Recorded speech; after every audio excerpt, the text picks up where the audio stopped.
Ready to start a quick little landscape. I have my palette, 2 bins of clean water, paper taped down to a gator board. I have a pencil and an eraser, and this is my source photo. I have it in a cellophane bag so I can protect it from water damage. I have some paper towels over here to my left. I have a watercolor brush that I'm going to use, Low Cornell number 14, and various paints. So the first thing I'm going to do is get a quick drawing down. So I have a lot of sky there, which I like. So I'm going to make this a low horizon landscape, and now I'm just going to separate the ground from the sky. I want to make sure that I leave the painting in a different spot, a different level than when I started it for dynamic interest.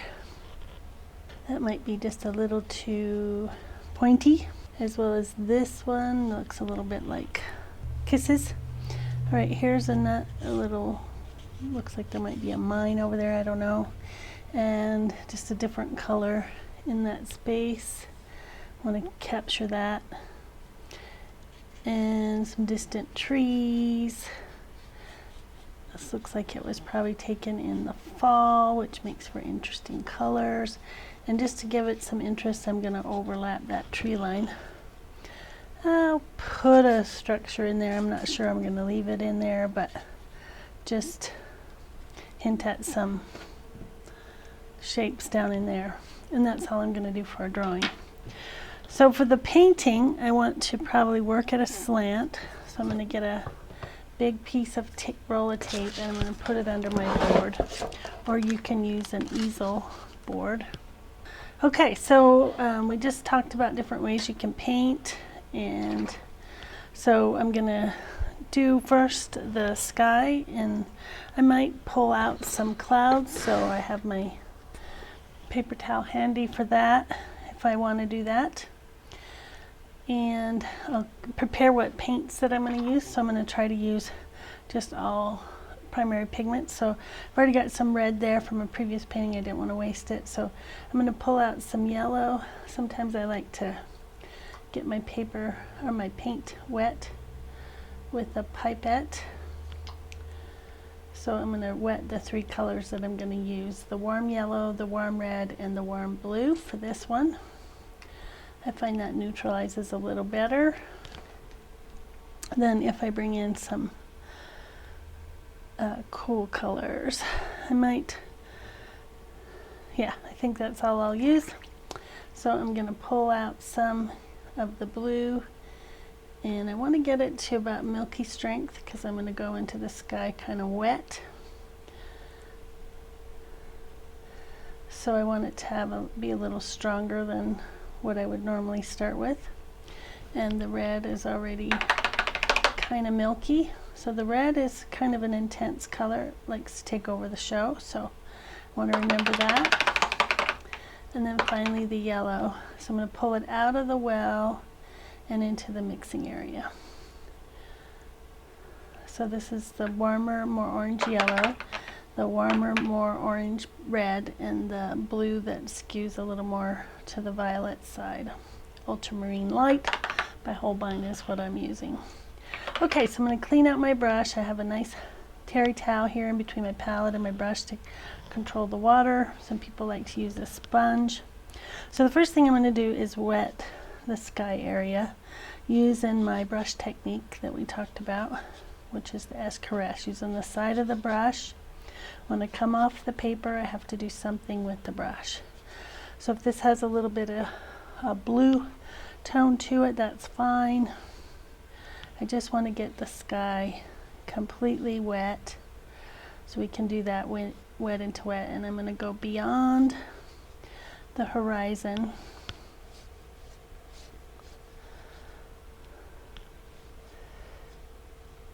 so that I tie my sky into my foreground. And we're going to pretend the birds aren't even there. We'll bring those in last so that we can work on our pigment strength. So that's really wet. So now I'm going to get my blue, and I want it to be darker at the top of the painting. So I'm going to go in pretty strong, at least milky, maybe even stronger. And I'm tempted to let it sit for a little bit, but I'm going to go ahead and go in and do this wet into wet. So maybe I'll skip a little bit so that we get some interest in our sky. And as I come down the page, I want to weaken that pigment a little bit so that when I get down here, it's weaker. I'm going to take a little bit of this yellow, a little bit of the red, and kind of create an ochre color that I'm going to put along the horizon of the mountains. So I just took a little yellow, a lot of yellow, a little red, and a little bit of blue to neutralize it a little bit. So that's really running down. So let's go ahead and continue with that, weakening it as we go down to the horizon. And then I'm going to go right across that yellow that I just put in there.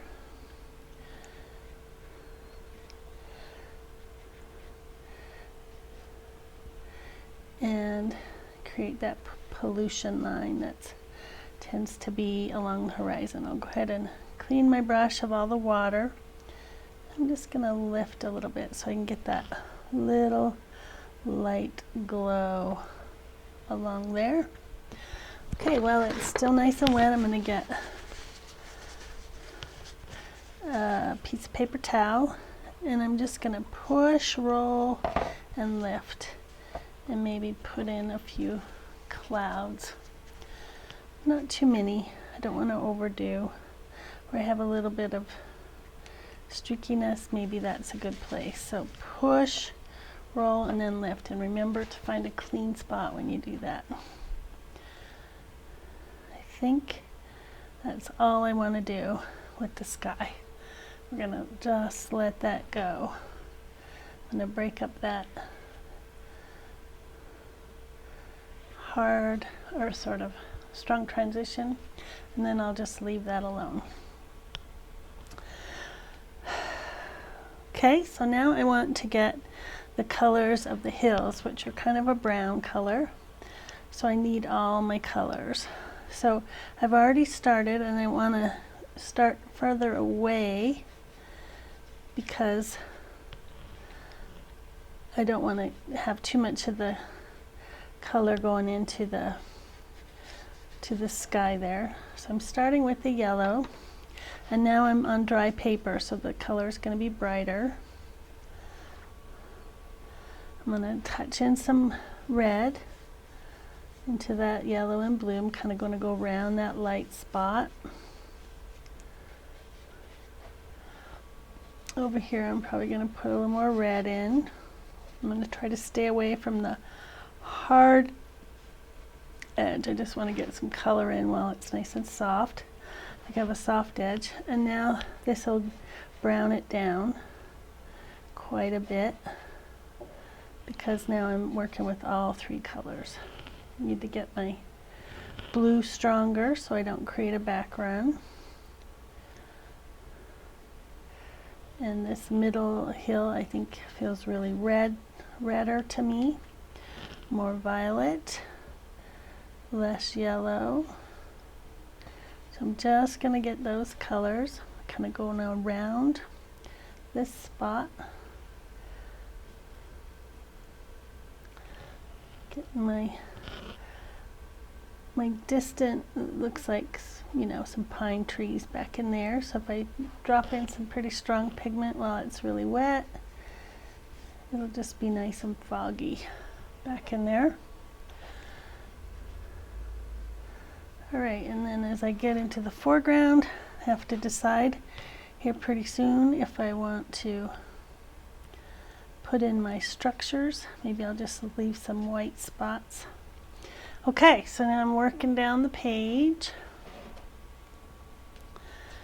And I'm just going to kind of hit and miss wet it.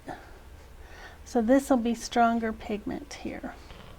So I'll start with the yellow or the blue, it doesn't really matter which. And now I'm just going to put in a base of color. So this will be my leaves and foliage and things like that. I'm going to put a little red in just to sort of neutralize everything.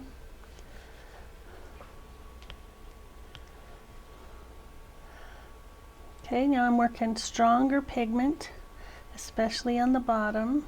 I'm going to get some of that yellow in there because not only will it turn it green, it'll make it feel like fall. And I want the tops of the trees to be brighter. I want to remember to not lose all my whites at this stage. So I'm just putting some color in. It might be fun to do a little splattering just to give it some texture. I'm not going to worry too much if it gets into my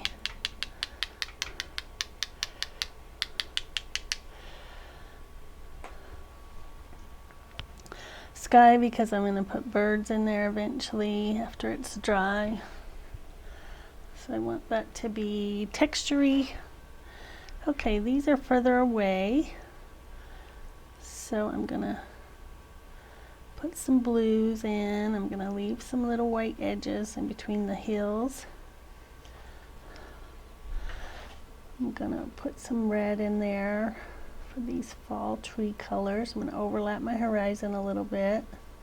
Try not to leave too many or cover up all my whites. Let's see, let's put some pretty strong yellow in there just to make it feel like fall. Drop in some yellow, some strong pigment. Maybe I'll splatter with some yellow too, just to create more organic movement, wet into wet.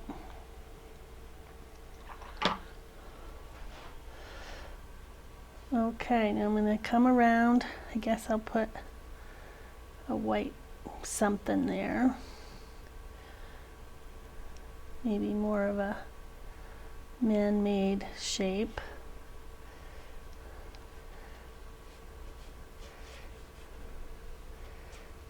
Of white. Let's get some neutralizing red in there.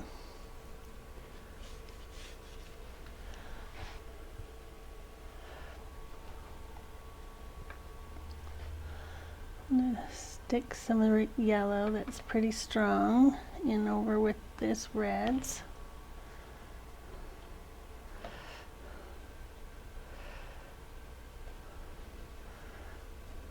Essentially, I want the foreground to be a lot warmer and stronger pigment than what I have in the background.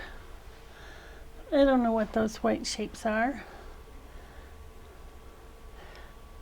but it's good to have a few. All right, up in here I decided I wanted to overlap the horizon with a big tree.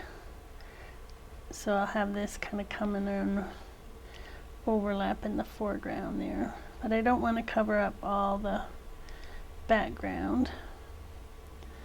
So we'll put some warm darks in there. So this is the red. Just to darken up these foregrounds. And have it overlap the horizon, just to give it some interest. I'll put some of that around the building. Let's go ahead and overlap whatever that is.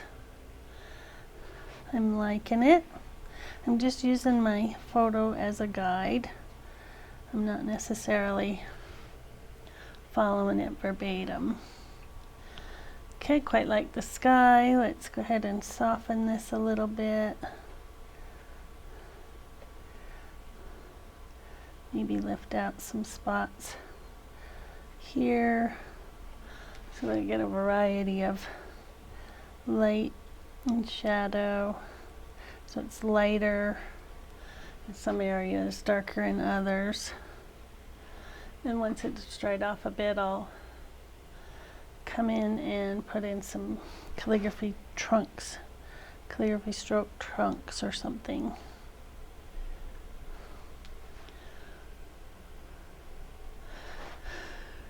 I quite like that. I love the distant hills. I want to stop working while it's still at this stage. I'll just put in a few greens down in here in the underside of these shadows. Call out the tops by painting around just to get some value depth in there. Maybe hint at some branches kind of thing.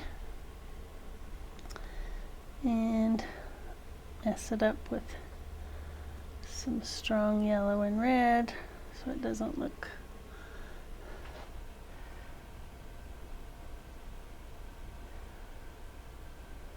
probably should quit fiddling because it looks quite nice right now. Let's go ahead and put some rooftops. I'll sort of create a murky purple, and let's put a rooftop back there while it's wet. We'll give this little house a roof. And maybe we'll give it a little eave, maybe a door and window or something, just to hint at something back in there. Let's do the same thing back here. Let's put a little house back in there.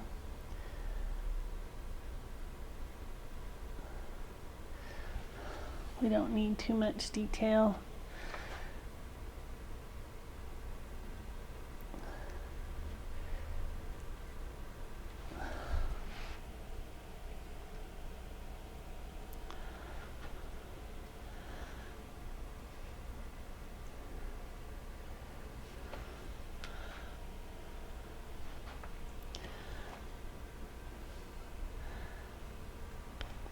This looks kind of industrial. We'll get some blue.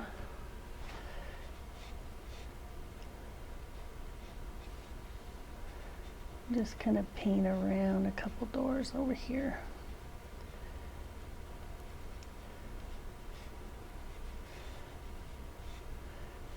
Give it a shadow in front of there. And get some of that murky purple, give it a little bit of a roof, whatever that structure is. Put some darks over here, block it off, put a few bushes in front.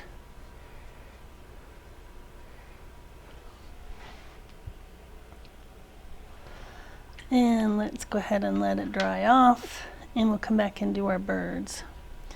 Maybe a little glaze over the distant hills, but we need to let it get a little bit drier. Okay, we're back, and I want to see if I can erase this pencil line off of the horizon. I might not be able to.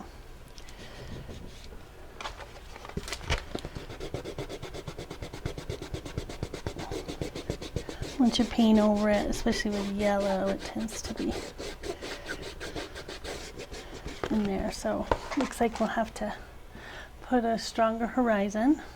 So I can either paint flat or at an angle now, so I'll keep it at an angle. Alright, so I'm going to mix up sort of a murky yellowish orangey color, and I'll just call out the edge of my mountains. So this one is closer. I'm going to make this one a little warmer. Change the color a little bit as it gets closer. Go ahead and go around. You don't need to fill it all in, but get some blue, add that in there as it comes into the trough between the mountains. It starts to get warmer there. So put the paint down, and then I'm gonna caress it out. Try to get in there, get out. So I think I like that one being distinctly lighter, kind of more orangey brown. So I'm just gonna try to mask my strong pencil lines. So I put the paint down. I'm gonna clean and get my brush free of water, and then just tickle that edge back. Caress, caress, caress. Come off the paper. Now I gotta do something with my brush. Okay, this time I'll go into more of a purpley color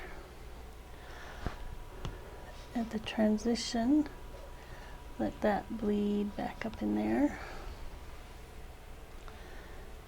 Okay, so I'm going to get some of the blue, some of the red, not very much,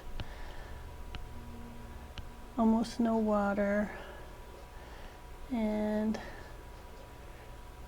I'll just come down in there. So put the paint down, clean my brush, get all the water out, and sort of blend. Just a little more water. Blend those colors out with the S caress. I like to leave that lighter. Let's go ahead and skip a spot and then come in here and negatively paint that. Blend that up. That little valley there.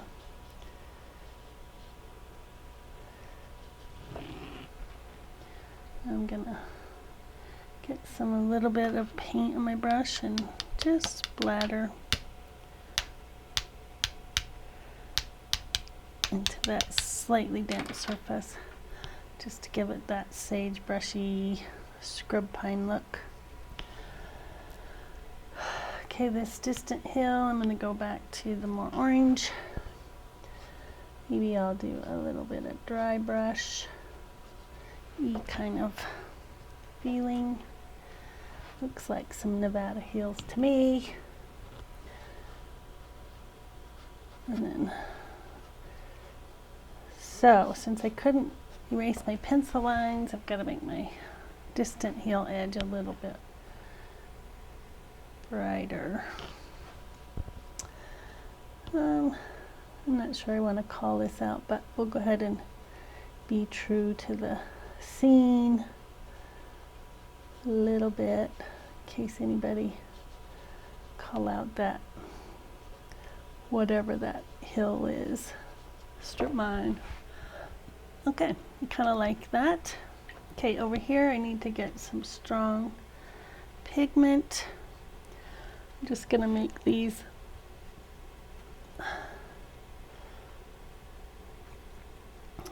this forward tree that we kind of made up quite dark. I'm just going to quickly do a little bit of calligraphy, maybe give a trunk of some kind, indications of a trunk, and then some darker foliage that sort of crosses over that. Now that it's dry, it'll stay quite dark. Maybe have a branch that goes through the light area, just to give myself a forward branch. I'll keep that light there, but down here I'll make it kind of dark. Put in some purples the sun can't get down in there. One big foreground tree. Okay. Let's do something there so that, okay, not too much. All right, let's get the birds. So the birds are, sorry about that glare.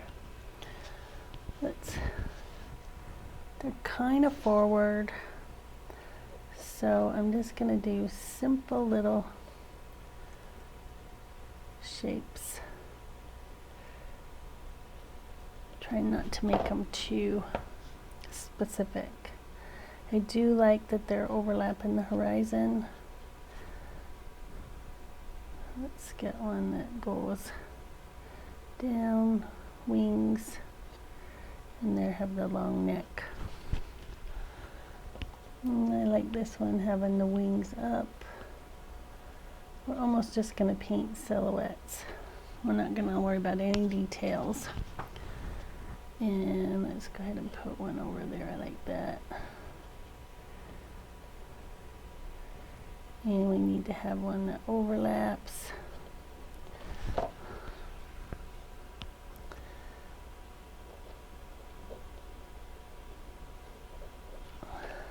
You just need to have one that looks right, and the rest will read. But we'll go ahead and do a couple of little drawings. Don't make them too big, and we'll put some in there, but it's too wet to draw on there. So I'm going to get a murky dark color with all my 3 colors. I'm just going to do 2 or 3 strokes on each bird. So 1, change the color a little bit, 2, 3, okay, that's 1 bird. So they're going that direction, I think. So we'll do 1 there.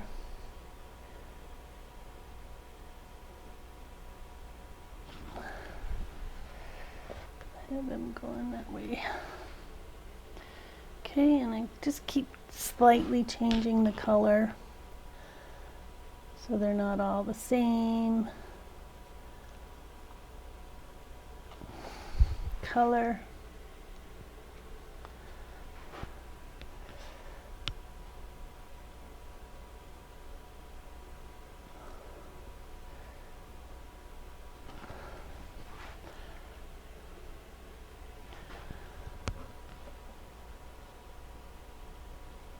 So now I'm up on the tip of my brush, and I'm just doing a few strokes per bird. Go ahead and put the back wing in there. So I want them to overlap the horizon as well as be above and below it. And I wanted to balance this heaviness over here with the birds. I'm skipping a spot between the neck and the head. The head is really just a dot, but it implies that white neck that happens on geese. Okay, just a couple more here.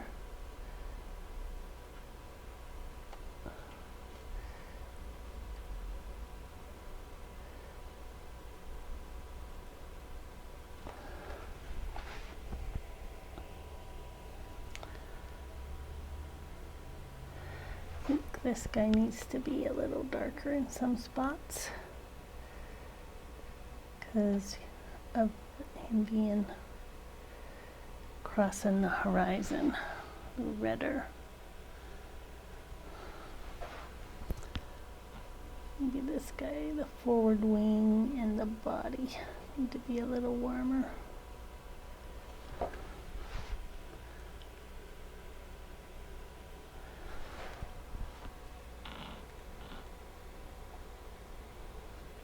And this one I'll put the ends of his wings a little darker. Okay, that's all I'm gonna do. except sign the painting. So I like to sign my paintings with a rigger brush.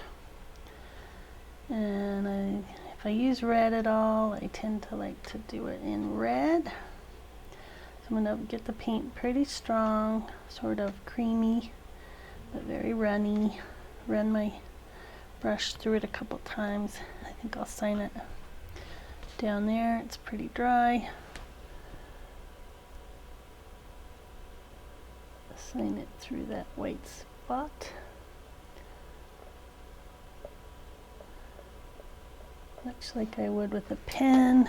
Then I take a piece of towel and push it back. No, rub it or scrub it. Just push and lift.